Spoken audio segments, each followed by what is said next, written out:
Bonjour à toutes et à tous, nous allons voir dans cette vidéo comment faire le montage des fuseaux. Alors, j'ai déjà préparé mes fuseaux, mais comme je travaille avec des couleurs différentes, je vous indiquerai pour chaque partie de la dentelle le nombre de fuseaux que moi j'ai utilisé. Si vous travaillez en une seule couleur, il suffira de faire le total. Comme je l'ai indiqué dans la vidéo de présentation, pour la mise en place des fuseaux, on va se caler sur une diagonale. Alors la diagonale part du bord du carton et va jusqu'au centre. Ça va être le sens de montage des fuseaux. Avec une petite particularité, je ne place pas les fuseaux du mat dans le coin, mais juste en dessous, pour que la finition ne soit pas juste au niveau du coin. Petite précision aussi, là on va faire le montage complet des fuseaux de tout le projet. Si vous travaillez chez vous, vous pouvez très bien commencer par poser les fuseaux du mat et de la partie extérieure de la dentelle. C'est comme ça que je vais l'appeler, ça ce sera la partie intérieure. Et commencer à faire un tout petit peu le travail jusqu'à ce que vous soyez coincé et obligé de poser le reste. Ça vous évite d'avoir dès le départ tous les fuseaux. Ici, pour une question de simplification, je fais toute la mise en place pour la vidéo de la mise en place.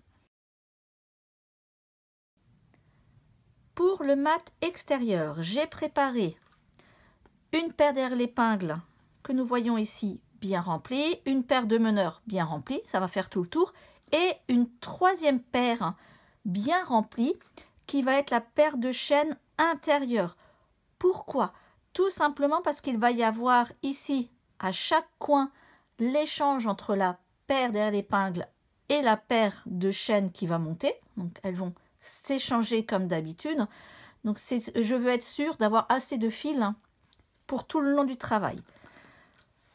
Le reste de mon mat, j'ai préparé 3 paires de chaînes avec un peu moins de fils puisque j'ai juste besoin de faire le tour. Donc, 4 paires de chaînes, une paire de meneurs, une paire d'épingles. J'ai préparé aussi pour tout ce petit monde-là les fils miracles qui vont me permettre de faire le crochetage à la fin. Je ne mettrai des fils miracles que dans la partie en mat, donc extérieure et la petite partie là. Pour le reste de montage, ce sera une simple boucle, donc pas besoin de fils miracles, les points ne seront pas assez serrés. Pour le montage, je vais utiliser la ligne ici, en fait la première ligne de passage de meneur, tout en haut. Si je travaille en diagonale pour la pose des épingles, je devrais utiliser en fait aussi mon coin. Pourquoi je n'utilise pas mon coin? Tout simplement pour une question d'esthétique. Je ne veux pas avoir ici des nœuds qui se fassent, parce que je risque d'avoir du mal à mettre en place l'angle bien net. Donc je préfère décaler juste en dessous, ça me permettra de finir joliment mon angle avec la paire d'épingles et de crocheter juste après. Le montage va être le même que celui que j'utilise dans les autres projets où il y a du mat. Je vais démarrer ici au bord avec tout simplement mon meneur et ma première paire de chaînes qui va être celle qui va venir de là après, qui viendra se crocheter dans la première boucle de crochetage. Je pose ensuite mes autres paires passives ou paires de chaînes et en dernier je vais venir placer ma paire d'épingles qui viendra se crocheter au bord. Donc ça me fera avoir un petit nœud ici sur le bord, mais tout le reste sera caché derrière le mat parce que je vais finir en brode. Mais nous verrons évidemment ceci dans la vidéo sur le crochetage final.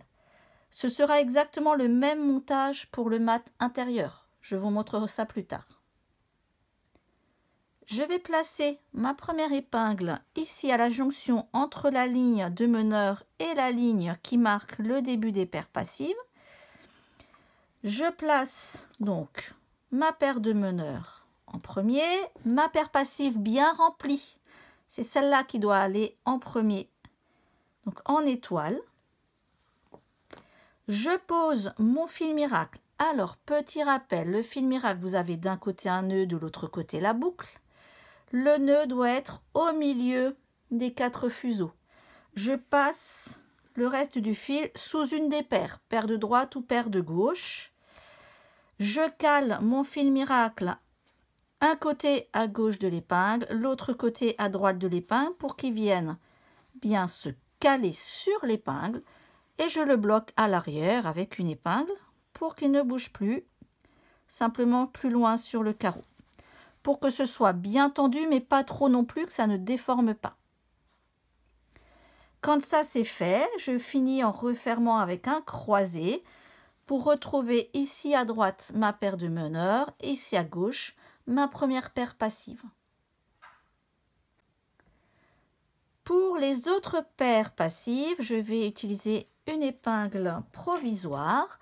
Je cale dessus une paire passive. Entre les meneurs et la paire passive, je fais un point ouvert, donc croisé, tourné. Je place au milieu mon épingle définitive que je viens caler juste à côté de la première épingle. Je peux enlever l'épingle provisoire et avant de refermer, je pose mon fil miracle. Le nœud toujours au milieu des fuseaux. Je passe le reste du fil sous une des paires. Je cale le côté gauche de mon fil à gauche de mon épingle, donc celle-ci, et le côté droit du fil sur la droite de l'épingle et je bloque le tout plus loin sur le carreau, en tendant mais sans trop tirer. Et je finis en faisant un croisé pour retrouver mes meneurs sur la droite. Donc ce que je viens de vous montrer, vous pouvez le répéter pour les deux dernières paires passives et ensuite nous verrons la paire derrière l'épingle. J'ai fini de mettre en place toutes mes paires passives. Mes meneurs vont aller rejoindre maintenant la paire derrière l'épingle. Pour le rejoindre, je vais mettre 2 torsions puisque tout le reste du travail, je mettrai toujours 2 torsions entre ma partie de mat et la paire derrière l'épingle. Donc, il faut penser à la mettre aussi déjà là. Je ne vais pas placer mon épingle dans le trou d'épingle. Je vous montre un tout petit peu plus bas pour que ce soit plus visible. On aurait tendance à utiliser le trou d'épingle là, mais il faut le laisser libre pour pouvoir justement tourner avec les meneurs autour. Donc je vais placer ma paire derrière l'épingle juste au-dessus, au croisement de ma paire derrière l'épingle et des meneurs. Donc vraiment un petit millimètre au-dessus. Donc là cette fois-ci, pardon pour s'il y a le chat qui passe devant, si vous voyez un bout de queue, ne vous inquiétez pas, c'est mon chat. Je place ma dernière épingle, je place ma paire derrière l'épingle toute seule dessus et mon fil miracle. Allez, Plotty, va-t'en, pousse-toi. Le nœud au milieu des 2 fuseaux, donc mon nœud est là. Le reste de mon fil, je le passe sous un des fuseaux et je place mon fil miracle. Ma paire derrière l'épingle est calée, mes meneurs ont les 2 torsions. Je peux déjà mettre en place au moins ça en faisant la paire derrière l'épingle, paire de bordure, épingle à 4, selon la façon dont vous l'appelez. Là, vous faites la dentelle. Donc, point fermé, croisé, tourné, croisé.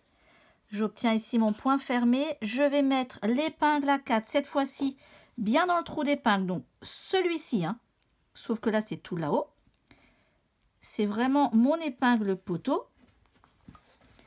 Je me cale dessus et je peux déjà mettre les torsions que j'ai choisi de mettre. 2, 3, 1, selon la taille de votre carton. Et en général, ce que je fais tout de suite la première partie de mat pour que mes fuseaux ne se mélangent pas. Ici, de toute façon, je dois me mettre en attente puisqu'il va falloir aussi caler un fil qui va partir dans mon fond.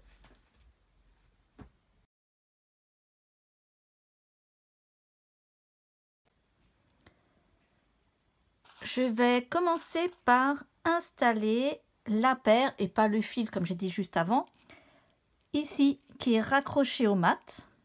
Donc c'est la paire qui va venir faire le fond épingle close du volet avec la paire qu'on installera ici sur la ligne.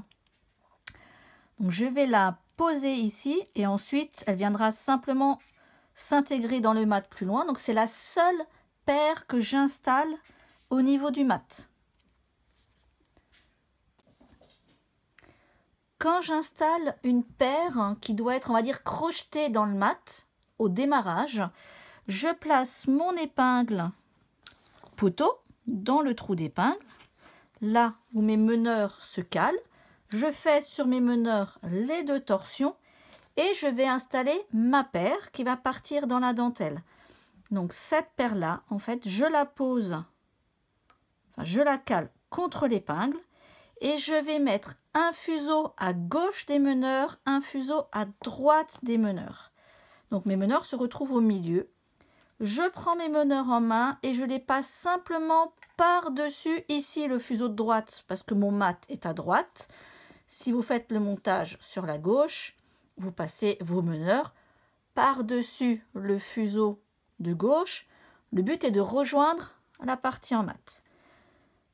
Mes meneurs peuvent retourner travailler le mat et ma paire là est calée correctement sur l'épingle. Je peux lui rajouter les torsions nécessaires qui sont demandées dans le travail. Pour le reste des paires à placer dans la dentelle, qu'elle soit extérieure ou ici la partie intérieure, ça va être très simple. On ne va pas placer notre première paire dans les trous d'épingle. Si vous regardez bien, la ligne qu'on a faite, elle est entre les trous d'épingle. Donc on va placer notre épingle pour caler le fil juste au-dessus. Le trou d'épingle ici, on en a besoin pour faire notre point, que ce soit fond épingle close du volet, le fond torchon ou le fond épingle close, ou même ici le démarrage du mat. Je place donc mon épingle juste au-dessus. Je prends ma paire que je cale tout simplement sur l'épingle. Je ne mets pas de torsion. Moi, le but, c'est de faire la boucle de crochetage finale la plus petite possible. Donc, si je m'éloigne trop de mon trou d'épingle, je vais avoir une grande boucle et le nœud sera calé en plein milieu. À la fin, quand je vais venir crocheter vraiment au retour des fils, si j'ai une petite boucle, je vais pouvoir caler mon nœud le plus près du trou d'épingle, donc du point, et il sera plus discret. Je peux maintenant faire ici mon fond épingle close du volet entre les 2 paires qui sont déjà prêtes. Donc, point fermé, épingle dans le trou d'épingle cette fois-ci, une torsion sur chaque paire et je refais un point fermé. Entre chaque point, quel que soit le fond, je mets personnellement toujours 2 torsions. Ma paire de droite va partir vers mon mat. Ma paire de gauche va venir croiser tout le reste. Vous pouvez donc très bien placer une paire après l'autre, c'est-à-dire je place ma paire, je la cale en faisant le fond demandé, ou tout caler déjà sur les épingles pour tout faire à la suite. Ça, c'est comme vous voulez.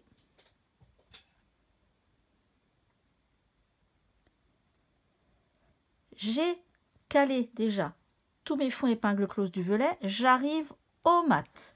Que ce soit celui-ci ou le suivant, ce sera la même chose. Je peux placer mon épingle juste au-dessus du croisement, y mettre évidemment une paire. Et je peux déjà faire le début du mat, c'est-à-dire un point fermé. Je place mon épingle, mais là, je vais laisser en attente. Je vais placer les paires suivantes. Je place ici mon épingle, je cale dessus ma paire, et là, je ne fais rien. Tout simplement parce qu'il faudrait déjà que je commence mon mat, donc que je travaille tout le reste. Je peux juste placer mes paires Comme ça, elles seront là au moment où on va travailler le mat. Vous pouvez aussi les placer plus tard, du coup, qu'elles ne soient pas là toutes glissantes. Mais je ne peux rien faire de plus. Pareil, je vais pouvoir placer ma paire ici, mais je ne peux pas faire mon croisement en fond torchon, tout simplement parce que je n'ai pas la paire qui vient ici du mat. Donc, il va falloir laisser toutes ces paires en attente. Donc, quand je vous ai dit tout au début, vous pouvez déjà tout placer, ce n'est pas faux. Parce que je peux très bien maintenant démarrer mon mat, placer mes paires là, mais je ne vais pas pouvoir vraiment tout bien démarrer. Par exemple, la paire ici qui sortirait pour aller faire les premiers croisements, je ne peux pas la mettre en place tout de suite puisque mon mat, je ne peux pas le descendre puisque je n'ai pas cette paire parce que je n'ai pas fait ce qu'il y a au-dessus. Donc vous voyez un petit peu, c'est en cascade tout ce qui va se passer. C'est vrai que personnellement, quand je démarre un ouvrage comme ça, je mets en place un petit bout au début et je commence à travailler. Parce que j'aime bien tout caler et je rajoute au fur et à mesure. Donc c'est ce que je vais faire pour pouvoir finir la mise en place. Donc ne vous inquiétez pas, les explications de comment entrer dans le mat, etc. Je vous les montrerai à part dans une vidéo. Mais là, je vais terminer la vidéo de la mise en place. Maintenant que j'ai fait ce premier mat, j'ai toutes les paires qui sont disponibles pour continuer le travail vers le deuxième mat et donc me permettre de continuer la mise en place des fuseaux. Je rajoute donc, comme je l'ai fait précédemment, à chaque fois une paire que je peux croiser directement avec la paire sortant du mat, ici en fond torchon.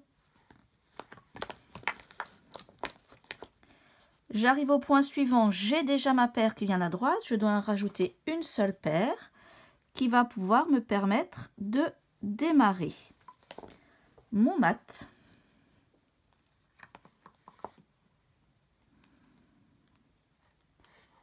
Et je vais tout de suite regarder si j'ai tout ce qu'il faut pour faire le mat. Donc sur la droite, j'ai bien les paires. Sur la gauche, je ne les ai pas encore. Donc là, je peux les rajouter immédiatement.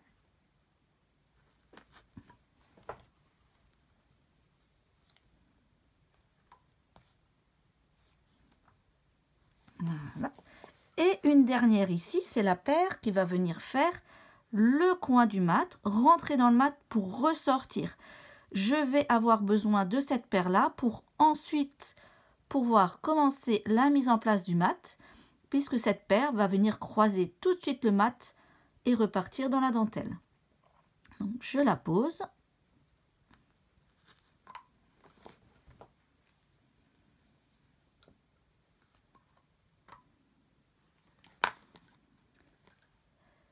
Pour la partie externe de la dentelle, j'ai toutes mes paires qui sont installées. Je vais maintenant continuer avec l'explication de la mise en place ici. Pour le mat, vous retrouvez l'explication dans la vidéo sur les différents mats.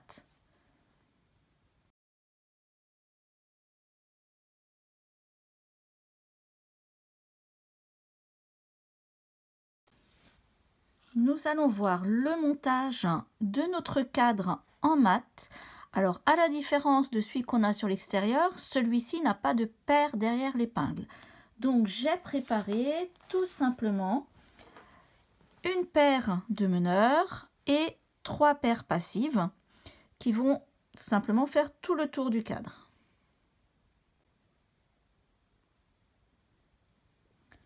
Nous allons démarrer le mat sur la première ligne de meneur juste après le coin, exactement comme nous l'avons fait ici. C'est-à-dire que je n'utilise pas la diagonale, je prends la ligne juste en dessous, donc là on ne la voit pas forcément très bien. Le point ici qui est vraiment à l'intérieur sera le dernier trou d'épingle quand nous reviendrons après avoir fait tout le tour. Donc ce trou d'épingle doit rester libre. On va aller juste sur la ligne en dessous. Je vais mettre aussi des fils miracles pour me simplifier le crochetage final. Le montage étant exactement le même que celui que nous avons vu pour le cadre extérieur, je vais passer rapidement dessus. C'est surtout pour que vous voyez où se situe le démarrage. Donc ma première épingle va se situer vraiment à la limite de la ligne noire là, ou vraiment au coin, pas dans le trou d'épingle, je vous rappelle, celui-là doit rester libre. Je place ma paire de meneurs en premier, ma paire passive en deuxième et en étoile. Je place le fil miracle, donc avec le nœud toujours au milieu des fuseaux et de chaque côté de l'épingle. Et je fais un croisé pour rassembler mes meneurs ensemble. Pour la paire suivante, je plante une épingle provisoire dans le carton. Je place dessus ma paire passive. Je vais la croiser en point ouvert avec les meneurs, donc croiser, tourner. Je place l'épingle définitive à côté de la précédente. Voilà. Je place le fil miracle avec toujours le nœud au milieu. Je peux enlever l'épingle provisoire avant ou après, peu importe. Et je place mon fil à gauche et à droite de l'épingle définitive. Et je la cale. Et ensuite, je fais simplement un croisé pour que mes meneurs ici à droite soient de nouveau ensemble.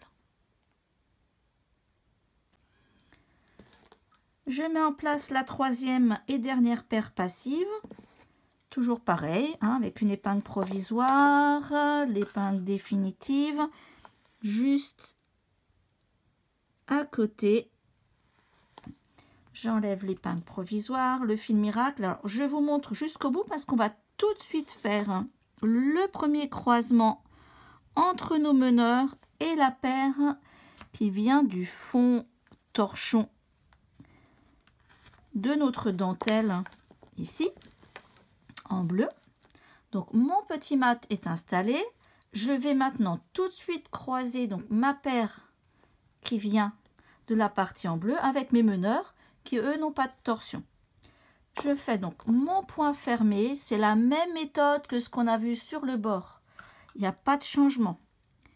Je plante mon épingle poteau à son emplacement, les deux torsions sur les meneurs et je repars dans l'autre sens.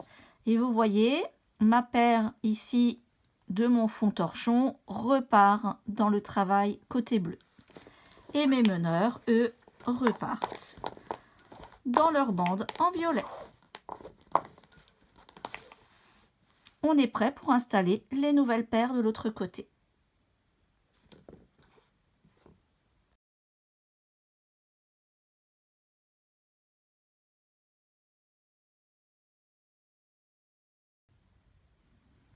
Il nous reste la partie centrale à mettre en place. On va avoir 14 paires à mettre le long de la ligne là. On s'arrête au centre, on ne va pas jusqu'au bout. On va avoir, comme on l'a vu en début de vidéo et pour le cadre extérieur, une paire qui va démarrer ici au niveau du mat pour faire la première diagonale. Et les autres paires vont venir se mettre à la perpendiculaire jusque là. Et en fait, ensuite, on va travailler pareil, en arrondi, autour de cet axe central. Pour placer notre première paire qui va faire la diagonale, je vais utiliser le trou d'épingle du mat. Donc je plante l'épingle définitive qui sert de poteau pour les meneurs. Je fais mes deux torsions sur les meneurs du mat. Et avant de repartir, je vais placer cette fameuse première paire de la dentelle, donc ici en bleu ciel. Je la place sur l'épingle que je viens de planter et je vais mettre un des fuseaux à gauche des meneurs et le deuxième fuseau à droite des meneurs. J'ai donc mes meneurs au centre. Je prends mes meneurs, je passe par-dessus le fuseau de droite puisque le reste du mat est à droite et ma paire est ainsi calée. Et je lui mets ces deux premières torsions.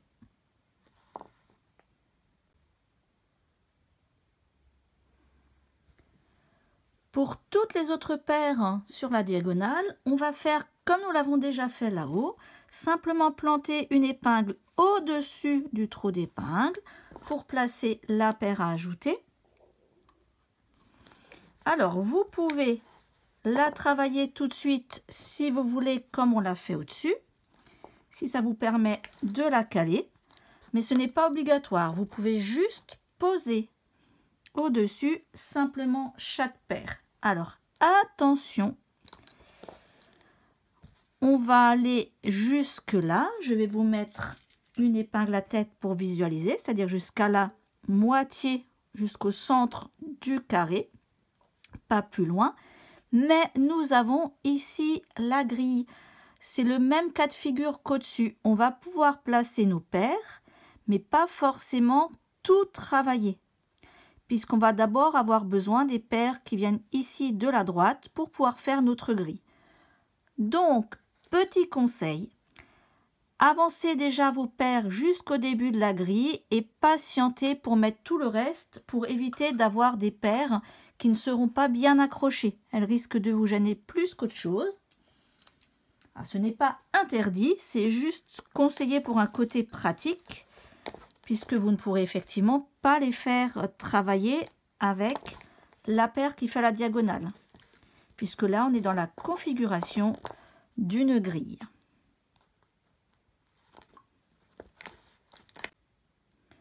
Je suis arrivée au début de la grille, vous voyez, je pourrais très bien mettre les autres paires, mais je ne pourrais pas les travailler tout de suite.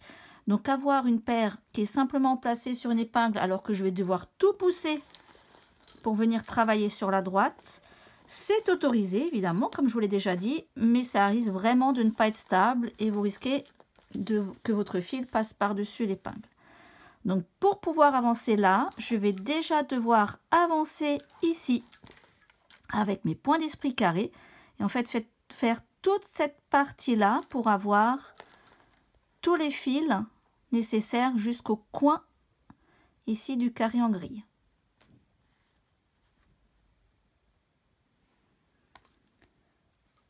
J'ai fini ma grille, j'ai donc récupéré la paire qui va faire la diagonale. Je vais pouvoir enfin placer mes 4 dernières paires comme je l'ai fait au-dessus, toujours juste au-dessus du point. Ici, nous allons avoir un fond épingle close. Donc, le fond épingle close, petit rappel, c'est simplement un point ouvert, l'épingle définitive dans le trou, une torsion sur chaque paire et vous refaites un point ouvert en dessous en n'oubliant pas la deuxième torsion. Il vous reste simplement à faire les 3 derniers points et vous aurez cette fois-ci absolument tous vos fuseaux en place pour continuer le travail.